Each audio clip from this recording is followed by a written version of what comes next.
So today I want to share a conspiracy theory with you, and I need you to just listen and not judge me and understand that something really terrifying is going on and we all need to do something about it. But before I can explain my conspiracy theory, I want to bring up something about the fact that I think beauty and the hold beauty has on us is extremely terrifying. Like, I think about how one of the most epic and famous wars in Western literature, a war that went on for 10 years involving gods, sirens, cyclopses that would birth the Odyssey and feature a wooden horse, was all started because one dude wanted to bang the hot chick. And then bring in Sarah Baartman, who we've all probably heard of by now, and if you haven't, then you should look her up. But she was a coy woman who was exploited, degraded, and paraded in European freak shows because of her perceived ugliness. She was poked, prodded, and abused, and her body, the literal objectification of her body, would eventually become the foundation for scientific racism. And it's so interesting that when Sarah arrived in Europe, she was perceived as ugly, as savage, as proof of how bestial African people were. But in the years progressing from her arrival, as we get to the Western world's greatest feat, the scramble for Africa, you start to see that Western women's fashion goes from looking like this, and this, and this, to this, this, and this. And I don't know about you, but I find that a little bit suspicious. And even as time would go on and the ideal body would change and it would go from this super thin waif in the 1920s to the 1950s hourglass and then back again to the super thin waif in the 1990s. And then today in 2021, most women want to look like this. If Helen of Troy is the face that launched 1,000 ships, then Sarah Baartman is the body that launched 1,000 BBLs. But that's not even my conspiracy theory yet. My conspiracy theory goes on to the epidemic that is going on right now. Wait, no, not that one. No, not that one either. So you've probably heard of the term BBL epidemic on social media, but if you haven't, it's kind of been floating around for a bit, and I think it sort of describes not just the rise, popularity, and prevalence of the Brazilian butt lift surgery, but also all of the dangerous, unhealthy, and sometimes even deadly consequences of a bunch of people wanting to get thicker than a bowl of oatmeal. And I don't think the epidemic is necessarily just specific to that one surgery, even though it's probably getting the most press considering it has the highest death rate of all aesthetic procedures. But I think in the BBL epidemic, we can see that the growing accessibility of plastic surgery and aesthetic treatments, and also all of our conversations around cultural appropriation, beauty standards, and our interaction with social media and the media at large are really converging in some very interesting and sometimes some very scary ways. So if you were like me and you grew up in the 2000s, you're probably still dealing with some pretty hectic whiplash that was going from Kate Moss's "Nothing tastes as good as skin A feels" to Kim Kardashian's paper cover breaking the internet. Which is why I brought up Sarah Baartman specifically, because I think she best illustrates how whiteness has this habit of demonizing anything that's different, othering people into conforming to its way of life, and then turning all of that terror and abuse into beauty a little bit later. It's just that looking at Sarah Baartman and looking at the changing beauty ideals since her arrival to Europe, I just find it a little bit hard to believe that it was just a mere coincidence that the same time colonization in Africa was happening, that Western women just suddenly started wanting to put all the volume of their skirts in the back. You can't tell me that the bustle era happening during the scramble for Africa was just a coincidence. In the same way that it's not just a coincidence or part of the natural trend cycle that we would go from heroin chic in the 90s to BBWs today, at the same time hip-hop became pop. And now I'm starting to believe that it's not a coincidence that the BBL epidemic is happening while we're also in the fast fashion crisis. So here is my conspiracy theory. I think that Fashion Nova and the plastic surgery industry are working together. Let me explain. Since the Industrial Revolution, it's become easier, cheaper, and faster than ever before to make clothing.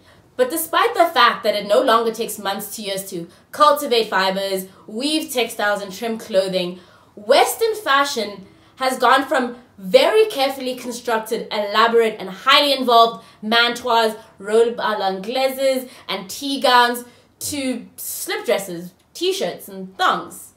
And while I am aware that the casualization of clothing, which by the way I've spoken about in my minimalism video, is also due in part to the fact that cultural attitudes change, behaviors change, there were civil rights movements, intercultural contact happened, and that also in fashion, one extreme always swings to another extreme.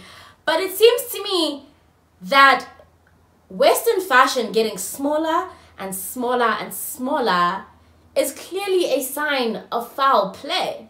Isn't it so convenient that as the feminine body ideal goes from this giganticness to the extreme thinness we know today, that at the same time clothes get to start to use less and less fabric, that the hemlines can rise, that shoulders become exposed, that we have things like the naked dress and the bikini, and suddenly also our culture is so into promoting and celebrating nudity and skin exposure and sexual freedom, which again isn't to imply that I'm against our changing ideas and norms around modesty. I'm always happy for people to wear what they want when they want. But it's always like, when we talk about like empowerment and feminism, we have to also ask, how much is the rise of sensuality, nudity, and body positivity in popular culture a result of revolution and rebellion, and how much of it is the male gaze just appropriating feminist rhetoric to continue objectification?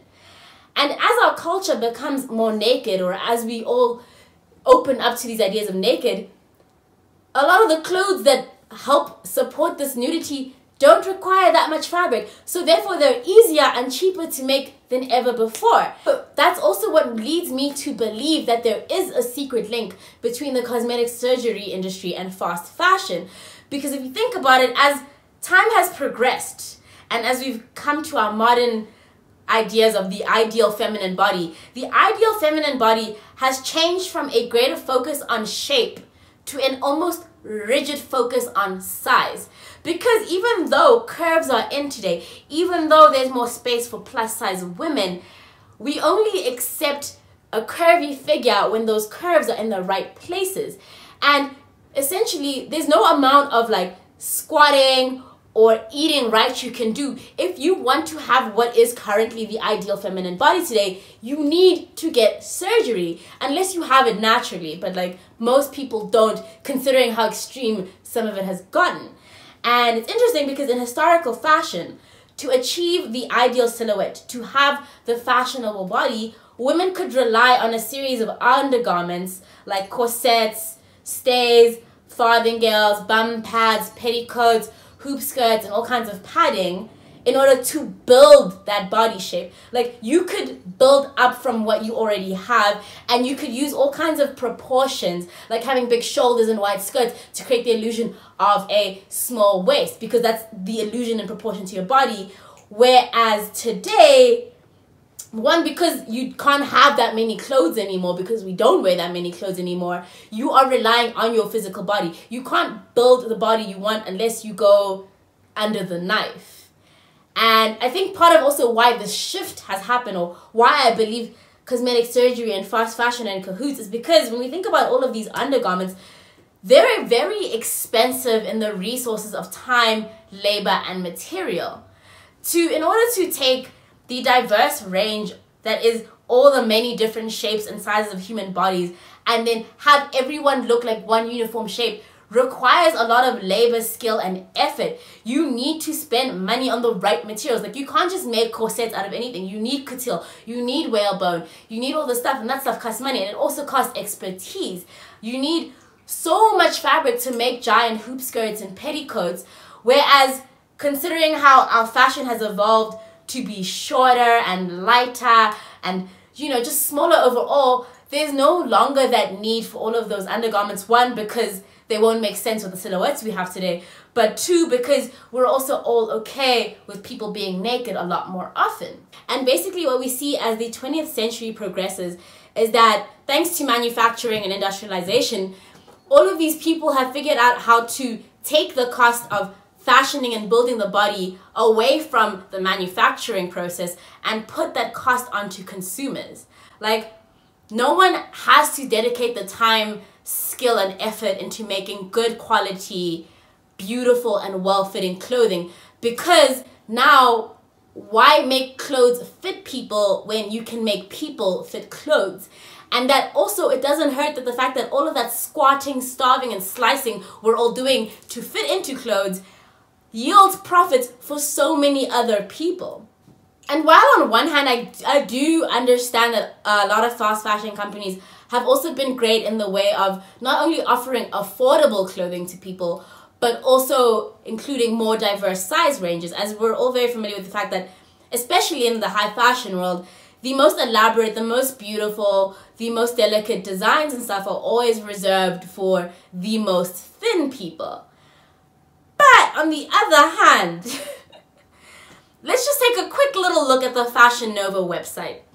When you look at the promotional images, when you look at the lookbooks, when you look at the product shots, it's very clear that these clothes are primarily being made with a BBL body in mind. I actually even found a blog post from a plastic surgeon themselves suggesting that Fashion Nova should be the place you shop once you have your new BBL body. Like, and then look at these celebrities and influencers who are the face of Fashion Nova and similar brands. Because it's not just Fashion Nova, but I just think that they're the most obvious example of this. It's the Kardashian Jenners, Cardi B, Saweetie. And looking at these women, what do they all have in common? So it's very important that I mention that I'm not in any way trying to shame plastic surgery, or that even that I have a problem with plastic surgery, provided it's just done safely. And actually, considering some of the arguments that I've seen against the BBL epidemic, I can actually say that I don't agree with most of them. Like, while on one hand, I do understand the concerns about the actual physical safety and health risks that young people feel like they should take in order to achieve this ideal, that's very valid. And yeah, a dominant beauty ideal, especially one that for most people can't be reached naturally or without a lot of monetary costs, yeah, that sucks for self-esteem and insecurity. But another common thing I've been seeing in people's arguments against the BBL epidemic is that no one knows what a real body looks like anymore, and that, you know, we should return to natural bodies and only celebrate natural bodies, because I want to call hogwash on that. One, because I think real body is a bit of a nonsense term, because what constitutes a real body? You've never seen every single human body that's ever existed, so you do not know all the ways and shapes and formations they can come in. So technically, no one ever really does know what a real body is. But if we want to talk about a natural body, I want to bring up something interesting, is that if you look at it in history, you can see that even today, I think people know what a natural body looks like. And I think even in history, you can see that people know what a natural body looks like. People just don't care. Going back in time, even prehistoric time, you can see that people have always sought to modify the body in so many ways, and often to very unnatural and artificial ways too. Let's look at the practice of Japanese teeth blackening, the Mayans cranial shaping, Afar teeth chiseling, Maori tattoos, Indonesian earlobe stretching, Han Dynasty makeup and feet binding, the neck rings of Ndebele and Burmese women, the concept of gloss skin and K-beauty, and so much more. You can just see that for as long as humans have been around and for as long as humans have had the ability to make stuff, they have always wanted to make the body. And all of these are artificial and not real bodies either, but that doesn't necessarily invalidate them either. So there's this really amazing talk that I always go back to that Elizabeth Wissinger gives at the museum at FIT. It is available on YouTube. I'll put the link somewhere here. And she's discussing glamour labor and the model body. And she brings up how you can see that throughout time, the fact that man has always fashioned the body, especially the female body, hasn't just been a display of like attitudes, beliefs, or even just like sexual desire, but it's also a show of our relationship with nature and technology. She says in that discussion, the fashionable ideal is not just about being nice to look at. It is caught up in the economics of images and the machinery for making them. So a great sort of historical example of this is, let's look at 18th century skirts. So a lot of people like to think that the reason why women's skirts were so wide was because women wanted to emphasize or show that they had childbearing hips.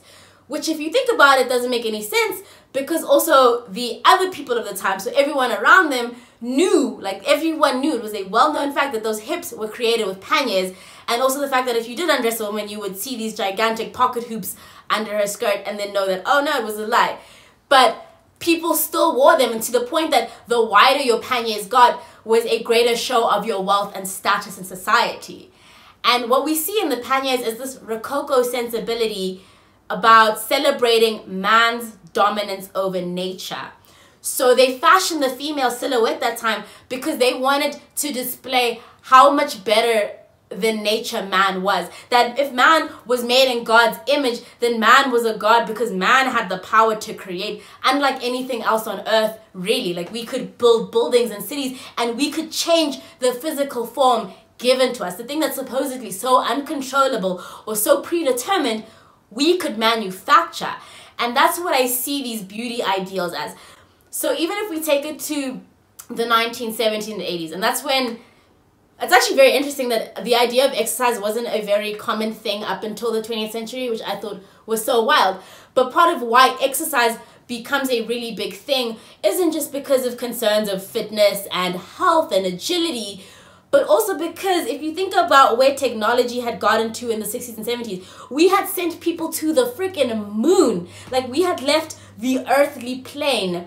We were able to develop things like Velcro and like calculators and make food in a lab, like GMOs. And then suddenly you start to see the idea of using machinery to fashion the body becoming popular. So the treadmills, the waist shaker thingies, the ellipticals, the stepping machines, because we'd advanced so much in technology, so we had to display it on the thing that we know best to display on, which is the human form.